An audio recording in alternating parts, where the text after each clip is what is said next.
কাশ্মীরে সবাই আসে বরফ দেখার জন্য, কিন্তু আমরা কাশ্মীর গিয়েছিলাম সবুজ কাশ্মীর দেখার জন্য। সেই সবুজ কাশ্মীরের খোঁজে আমাদেরকে প্রথমে যেতে হবে পেহেলগাম। পেহেলগাম থেকে ফিরে এসে আমরা ছিলাম কাশ্মীরের বিখ্যাত ডাল লেকের হাউস বোটে এবং সবশেষে নিয়েছিলাম শিকারা রাইড। সবকিছু মিলিয়ে কেমন ছিল আমাদের এই কাশ্মীর ট্রিপ, চলেন জেনে আসি।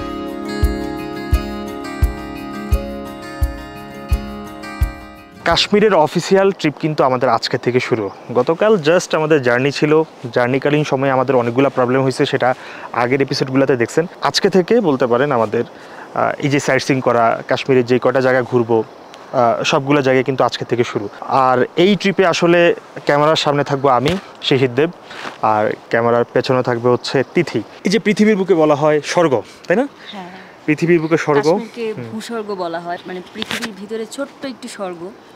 তো আসলেই মানে এটা কেন পৃথিবীর বুকে স্বর্গ বলা হয় কাশ্মীরকে, সেটাই আমরা আমাদের ক্যামেরার প্রতিটা ফ্রেমে তুলে ধরার চেষ্টা করব। তো সাথে থাকবেন আর কি। গতকাল আমরা ছিলাম কাশ্মীরের খুবই সুন্দর একটি জায়গা, নাম হচ্ছে পেহেলগাম, যেটি শ্রীনগর থেকে প্রায় 100 কিলোমিটার দূরে। এবং পেহেলগামের মেইন মার্কেট থেকে কিছুটা দূরে গেলে এই রিসোর্টটা পাবেন, নাম হচ্ছে queen park in resort. Resort থেকে আপনি যেদিকে তাকাবেন চারপাশের সৌন্দর্য আপনাকে মুগ্ধ করবেই। এমনকি রিসোর্টের রুমের ভেতর থেকে মানে জানালা দিয়ে বাইরে তাকালে যেই সৌন্দর্য দেখবেন ভাই, মোটামুটি আপনার পয়সা উসুল বলাই যায়। এখানকার এক একটা রুমের ভাড়াই হচ্ছে বাংলাদেশি টাকায় প্রায় 6 থেকে 7 হাজার টাকা। রুমের সাথে কিন্তু রাতের খাবার এবং সকালবেলার ব্রেকফাস্ট ইনক্লুড থাকবে। খাবার দাবার মোটামুটি খারাপ না, ভালোই। রাতে আমাদের 3 থেকে 4টা আইটেম দিয়ে খাবার পরিবেশন করা হয়। পরের দিন সকালে উঠে ব্রেকফাস্ট নেওয়ার পরে মনে হলো এত সুন্দর একটা জায়গা থেকে আমাদেরকে এখন চলে যেতে হবে। কিছুটা তো খারাপ লাগছেই, বাট এখানে থাকা কিন্তু বেশ এক্সপেন্সিভ। কেয়ার করা সকালবেলা 1 কাপ চায়ে চুমুক দিয়ে আমাদের এই রিসোর্ট থেকে চেক আউট হলো। আজকে পেহেলগামের আমরা বেশ কিছু জায়গায় যাব, যেমনটা আমরা বাতাব ভ্যালি যাব, অরু ভ্যালি যাব, তারপর আপনার চন্দনওয়ারি যাব। 3টা জায়গা আজকে মূলত কভার করব, এবং যদি হাতে সময় থাকে দেন আমরা চলে যাব হচ্ছে মিনি সুইজারল্যান্ড। আমরা আজকে 3টি জায়গায় ঘুরবো। প্রথমে যাচ্ছি চন্দনওয়ারি। তবে গতকাল আমরা যে গাড়িতে করে এখানে আসি সেই গাড়িতে করে কিন্তু আজকে ঘোরা যাবে না। এখানকার লোকাল গাড়ি নিয়েই আমাদেরকে ঘুরতে হবে, তাও এক্সট্রা টাকা খরচ করে, কারণ কাশ্মীরে কিন্তু ভালোই সিন্ডিকেট চলে। পর্যটকদের পকেট কাটার জন্য কাশ্মীরের পর্যটন সেক্টরের বেশিরভাগ মানুষ সবসময় প্রস্তুত। এই কথাটা শুনতে কিছুটা খারাপ লাগলেও এটাই সত্য। স্বর্গ দেখতে আসবেন আর কিছুটা নরকের ফিল নেবেন না, সেটা তো হতে পারে না। যাই হোক, এই গাড়িটা আমাদেরকে টোটাল সময় দিবে 4.5 ঘন্টা। যাওয়া আসা মিলিয়ে হচ্ছে আপনার 1.5 ঘন্টা, আর প্রতিটা জায়গায় 1 ঘন্টা করে সময় দিবে, টোটাল 3 ঘন্টা। দেরি করলে কিন্তু এক্সট্রা টাকা দিতে হবে। চন্দনওয়ারি কিন্তু পেহেলগ্রামের খুবই সুন্দর একটা জায়গায় না। এখান থেকে অমরনাথ যাত্রা শুরু হয়, মানে তীর্থযাত্রীরা তাদের যাত্রা এই চন্দনওয়ারি থেকে শুরু করে।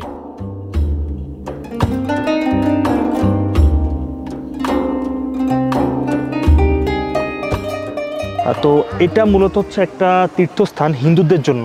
এখানে একটা গুহা আপনারা গিয়ে দেখতে পাবেন, এবং যারা তীর্থ করতে চান তারা এখানে যেতে পারেন। এখান থেকে প্রায় 32 কিলোমিটার দূরে। 32 কিলোমিটার ভাই অনেক। হ্যাঁ, যারা তীর্থ করতে চান নিশ্চয়ই তারা অনেক মানে মনের শক্তি অবশ্যই থাকে, এবং এখানে যেতে হলে আপনাকে 3 দিন পায়ে হেঁটে যেতে হবে। চাইলে আপনি ঘোড়ায় করে যেতে পারবেন, ঘোড়ায় 1 দিনের মতো সময় লাগে। সো এখান থেকে ট্রেকিং শুরু করবেন, এখান পর্যন্ত কিন্তু গাড়ি আসে, তারপর আর কোথাও গাড়ি যায় না। আর এই তীর্থ করার একদম সঠিক সময় হচ্ছে জুলাই এবং অগাস্টে। এখন আসলে কিন্তু পাবেন না, এখন হচ্ছে অক্টোবর, নভেম্বর, ডিসেম্বর এখন অফ থাকে, কারণ রাস্তাঘাটে আসলে নিরাপদ না, অনেক জন্তু জানোয়ার থাকে, সেখানে হয়তো আপনি যাওয়ার পথে কোনো বিপদে পড়তে পারেন। কিন্তু জাস্ট 3 দিন হাঁটার পর এখানে পৌঁছাবেন, শুধু হোটেল ভাড়া দিয়ে থাকবেন। 500 থেকে 1000 টাকা হচ্ছে হোটেল ভাড়া। কিছুটা সামনে এগুলো পাবেন শীশনাগ নদী। উপর থেকে বরফ গলা জল এই নদী হয়ে নিচে গড়িয়ে পড়ে। নদীর গর্জন আপনাকে বেশ মুগ্ধ করবে এবং সতেজও করবে, ইচ্ছে করবে এই নদীর পাড়ে কিছুক্ষণ বসে থাকতে।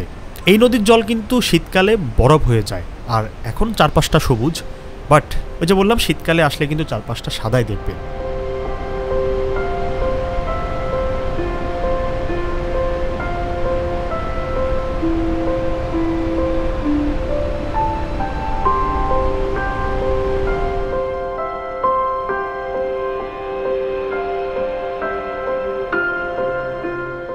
এই জায়গার অ্যাকচুয়াল ভিউ দেখতে হলে আপনাকে আরেকটু উপরে উঠতে হবে। আমরা তো নিচে থেকে আপনাদেরকে দেখাইছি, বাট ধরেন 3 থেকে 4 মিনিট যদি উপরে উঠেন, দেন এখান থেকে যে ভিউটা দেখবেন, এটা দেখে আপনার এই যে চন্দনওয়ারি আসলেন এটার পয়সা উসুল হয়ে যাবে, এটা আমি বলতে পারি। দেখেন পেছনে কত সুন্দর একটা ভিউ, এবং নিচে এই যে শীষনাগ লেকের যে ভিউটা দেখা যায় এটা কিন্তু অসাধারণ। এবং এই একটা জায়গা থেকে আপনি দুইটা জায়গার ভিউ দেখবেন, এই দিকে এক ধরনের ভিউ দেখবেন এবং ঠিক ওই দিকে, আমরা এখন ওই দিকে আপনাদেরকে নিয়ে যাব। তিথি তুমি একটু এইদিকে ঘুরাও, এই সাইডের ভিউটা যদি দেখেন এটা কিন্তু আরেকটা সুন্দর। চান্দনোয়ারিতে আপনি আসলে জাস্ট একটু উপরে উঠবেন, উপরে ওঠার পরে কিন্তু সুন্দর একটা ভিউ কিন্তু আপনি এখান থেকে দেখতে পাচ্ছেন। যাই হোক চলেন, আমরা এখানে 1 ঘন্টার মতো ছিলাম, এখন আমরা আবার গাড়িতে ফেরত যাব। এখন আমরা আবার যাব কোথায়? বাতাব ভ্যালি। এটা যাওয়ার পথেই কিন্তু আমাদের সেই বাতাব ভ্যালি ভিউটা দেখা যাবে। চলেন।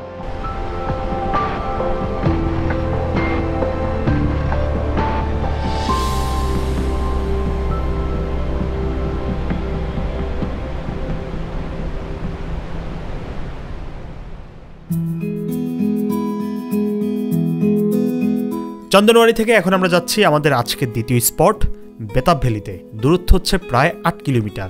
চন্দনওয়ারি বেশ কিছুটা উপরে হলেও বেতাব ভ্যালি কিন্তু অনেকটাই নিচে।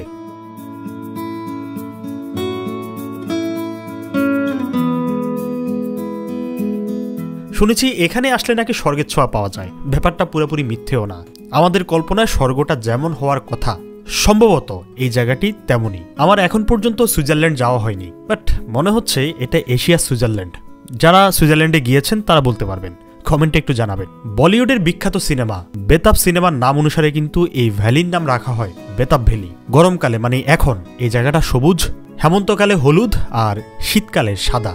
দুই দিকে উঁচু উঁচু পাহাড় আর মাঝখানে এই ছোট্ট একটা ভ্যালি। ভ্যালির চারপাশটায় গ্লেসিয়ার গলা নদী, যে নদীর জল স্বচ্ছ, পাশাপাশি কিছুটা নীল কালার, যেটা এই জায়গার সৌন্দর্যে অন্য মাত্রা যোগ করে।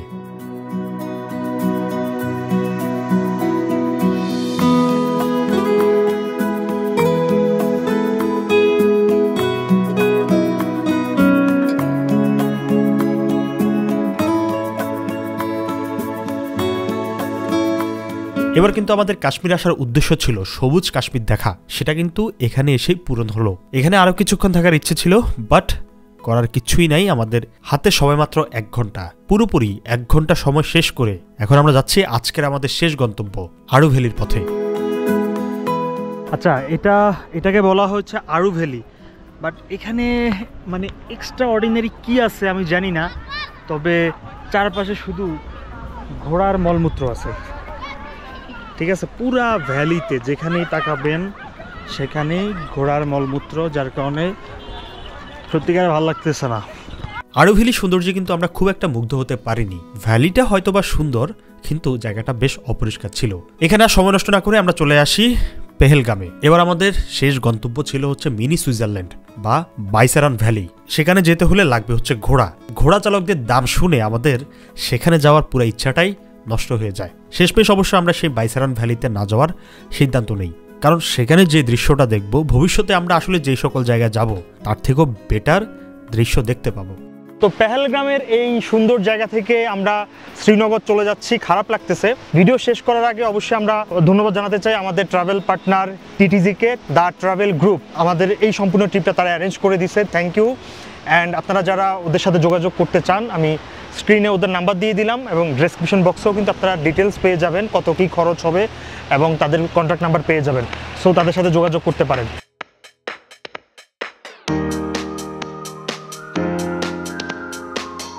আজকের ভিডিওটা শেষ করার কথা বললেও শেষ হচ্ছে না। আমরা এখন ফেরত যাচ্ছি শ্রীনগর। শ্রীনগর গিয়ে কিন্তু কোনো হোটেলে থাকবো না, থাকবো হাউস বোটে, এবং সেটা কাশ্মীরের বিখ্যাত ডাল লেকে।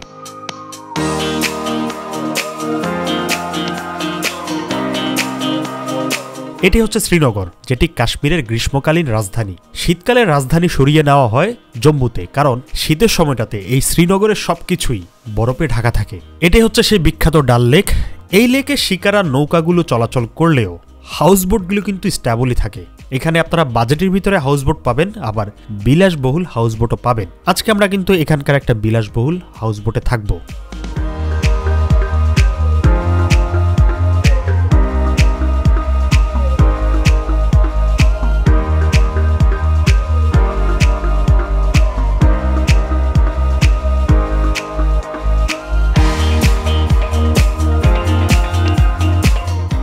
ভাই, একটা হাউসবোট কতটা বিলাসবহুল হতে পারে এটা আমার ধারণা ছিল না।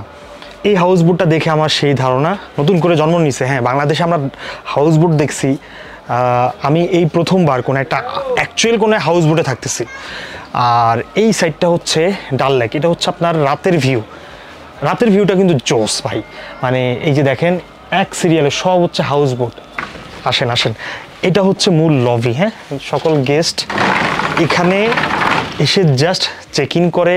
এখানে এই হাউস বোটে মাত্র 4টা রুম, ওই 4টা রুমে সকল গেস্টদের জন্যই কিন্তু এই লবিটা করা হয়েছে। মানে এটা কি বিশ্বাস করা যায় যে লবিটা আসলে যতটা বড়, মানে লবির আয়তনটা দেখেন তাহলে আপনি বুঝতে পারবেন যে আসলে একটা হাউস বোট কতটা বড় হইতে পারে। আবার দেখেন এখানে মানে লবির পরে আরেকটা লবি, এইটা আরেকটু মানে সুন্দর করে তারা ডেকোরেট করছে, একটু গোল্ডেন ভাইব দেওয়ার চেষ্টা করছে। এটা ডাইনিং না, আচ্ছা এটা মূলত হচ্ছে ওদের ডাইনিং। রাতের খাবার দাবার এখানেই, খাবার দাবার আয়োজন এখানেই হয়। এটা বিশাল বড় একটা করিডোর, এখানে টোটাল হচ্ছে 4টা রুম, 1টা 2টা 3টা 4টা, সরি ওইদিকে আরেকটা আছে 5টা রুম।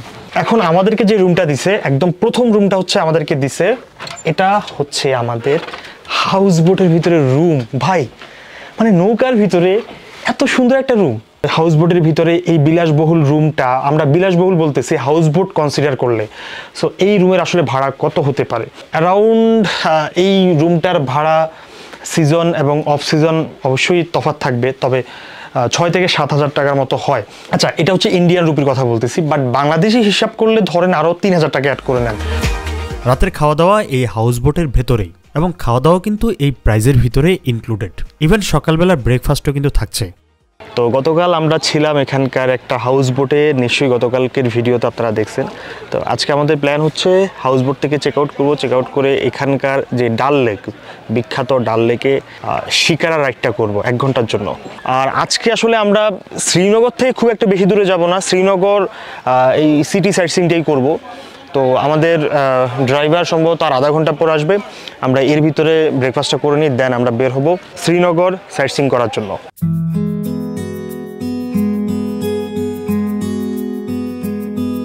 এটাই হচ্ছে আমাদের সেই শিকারা, যেটাতে আমরা মূলত 1 ঘন্টার জন্য রাইড নিব। হ্যাঁ, সো এখানে আসলে একটা বোটের ভিতরে বা শিকারার ভিতরে আপনি কি কি পাবেন সেটা একটু দেখাই। এখানে হচ্ছে বসার জায়গা, জাস্ট বসবেন আর এই লেকের ভিউ এনজয় করবেন। এদিকে পাহাড় দেখা যায়, যদিও পাহাড়ে এখন কোনো বরফ নাই, বাট অন্য সময় আসলে দেখতে পাবেন।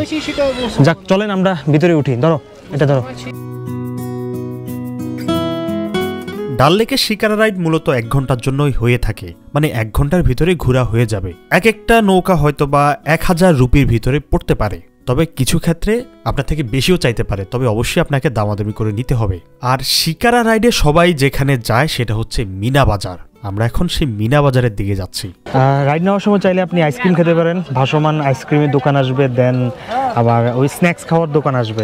সো এটা হচ্ছে মূলত কাশ্মীরি गुलबदन। ये मेरा ड्राई फ्रूट सफर निकलने कश्मीरी पे। ओके, प्राइस कितना है? Which you like 30, 50, 80. Dry fruit 30, chocolate 50. Kashmiri Gulbadan. Gulbadan, Kashmiri Gulbadan. এটা নিচে হচ্ছে 30 রুপিস। জাফর सफारी।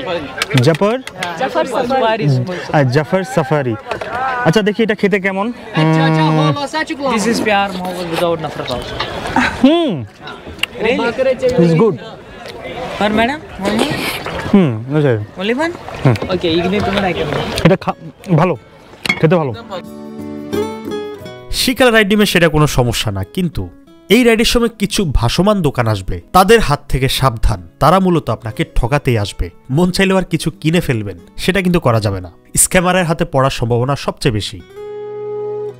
এখান থেকে মূলত মিনা বাজারের শুরু, এবং দেখতে পাচ্ছেন 2 পাশে হচ্ছে শপ। এখান থেকে আপনারা কেনাকাটা করতে পারেন, তবে অবশ্যই একটু পকেটের দিকে নজর দিয়েন, এখানে একটু দাম বেশি হবে। হ্যাঁ, এটা প্রথম থেকে বলতেছি। যাই হোক, আমার মনে হয় একটু অর্গানাইজ থাকলে ভালো হতো, কেমন জানি একটু সব কিছু এলোমেলো লাগতেছে। यहाँ पर 2 मार्केट है, एक है मीना मार्केट और दूसरा है फ्लोटिंग मार्केट। मीना बाज़ार और फ्लोटिंग मार्केट में ये फ़र्क है कि जो मीना बाज़ार है वो सारे शॉप्स रहते हैं लैंड पे, और लैंड पे एक शॉप बनाया होता है, उसी पे रहते हैं वो शॉप। जो फ्लोटिंग मार्केट है ये बोट होता है, बोट में फिर अपना शॉप छोड़ते हैं, तो इसलिए वो कहीं पर भी जा सकता है वो शॉप, वो फ्लोट करता है पानी पे पूरा। तो इसलिए इसका नाम है फ्लोटिंग मार्केट। ये जो है फ्लोटिंग मार्केट है, जी, यहाँ पर जितने भी आपको ये शॉप दिखेंगे ये पूरा फ्लोट करते हैं। वो जा सकते हैं दूसरी जगह पे? जी बिल्कुल जा सकते हैं दूसरी जगह पे।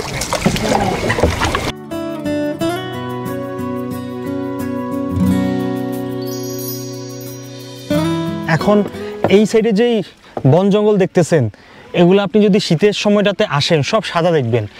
আর যতটুকু জানি এখানকার এই যে লেকের জলও কিন্তু আপনার হয়ে যায়, একদম ফ্রিজ হয়ে যায়, বরফ সাদা হয়ে যায়। তো তার ভিতরেও কিন্তু চলে, মানে নৌকা চলে। ওই অভিজ্ঞতাও কিন্তু দেখাবো। এবার আমাদের ট্রিপের মূল ছিল, মোটিভই ছিল যে আমরা কাশ্মীরকে এমনভাবে দেখাবো যেটা হচ্ছে শুধুমাত্র সবুজ কাশ্মীর। কিন্তু যখন আমরা নেক্সট আবার ট্রিপের প্ল্যান করবো কাশ্মীরের, দেন তখন শুধু সব চারপাশে শুধু সাদা এবং সাদা দেখবেন। আর এখনকার কাশ্মীরের যে ওয়েদার ভাই একদম কি বলবো, নাতিশীতোষ্ণ, ঠান্ডাও না গরমও না, মানে কিছুই না। এটা চলে গেছে হচ্ছে মিনা মার্কেট, আর এই দিকটা হচ্ছে ফ্লোটিং মার্কেট। এই যে দোকানগুলো দেখতে পাচ্ছেন এদের একমাত্র ভরসা হচ্ছে শুধুমাত্র এই ট্যুরিস্ট। যারা ট্যুরিস্ট আসবেন তাদের থেকে সেল করাই হচ্ছে এদের একমাত্র ভরসা।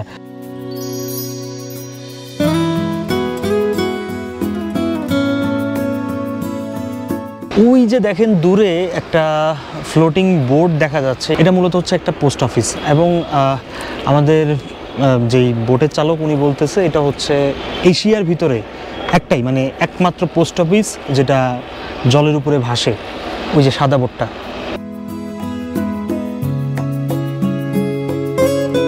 আচ্ছা, এইমাত্র আমাদের রাইড শেষ হয়েছে, আর আজকে আমাদের অন্য একটা প্ল্যান আছে, সেটা হলো আমরা আজকে কাশ্মীরে সাইট সিইং করবো, তবে সেটা দেখবেন নেক্সট এপিসোডে।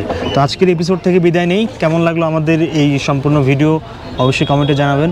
আর আমাদের এই ট্রিপের যে ট্রাভেল পার্টনার টিটিজি, তাদের নাম্বার আমি ভিডিও ডেসক্রিপশন বক্সে দিয়ে দিব। কাশ্মীর ট্রিপের জন্য কোনো সহযোগিতা দরকার হলে অবশ্যই তাদের সাথে যোগাযোগ করতে পারেন। টাটা।